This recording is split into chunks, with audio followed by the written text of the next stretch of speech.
Presiden Joko Widodo meresmikan sejumlah infrastruktur penunjang di kawasan wisata Labuan Bajo yang masuk ke dalam proyek destinasi wisata super prioritas.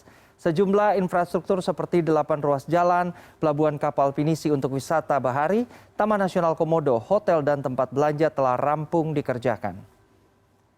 Dengan ditemani Menteri Perhubungan Budi Karya Sumadi, Menteri PUPR Basuki Hadi Mulyono, Menteri BUMN Erick Thohir, Menko PMK Muhadjir Effendi dan Menseskap Pratikno, Joko Widodo meresmikan infrastruktur penunjang pariwisata di Labuan Bajo, Nusa Tenggara Timur pada Kamis siang.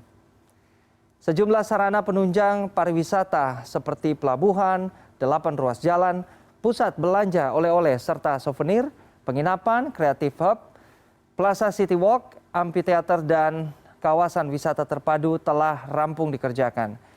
Presiden juga mengatakan kawasan Labuan Bajo nantinya akan disiapkan sebagai lokasi penunjang KTT G20 dan juga KTT ASEAN. Joko Widodo juga meminta promosi pariwisata secara masif untuk menarik wisatawan. Pembangunan berbagai infrastruktur untuk pendukung pariwisata di Labuan Bajo telah selesai dan Labuan Bajo telah siap untuk menyambut kedatangan para wisatawan.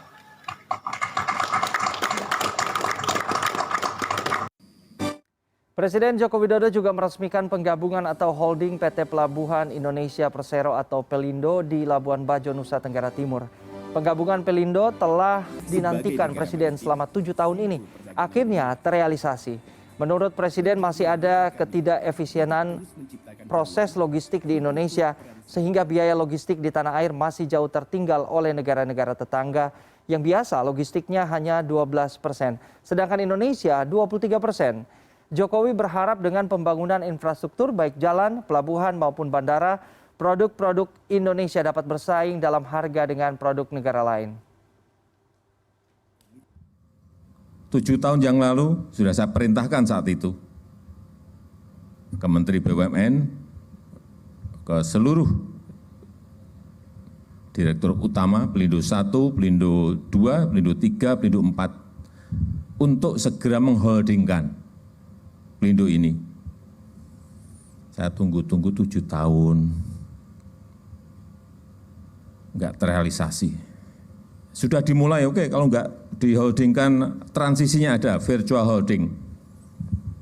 Dilakukan virtual holdingnya, tapi holdingnya belum ketemu. Dan hari ini, alhamdulillah, tadi sudah disampaikan oleh Dirut Pelindo, Pak Arif, sudah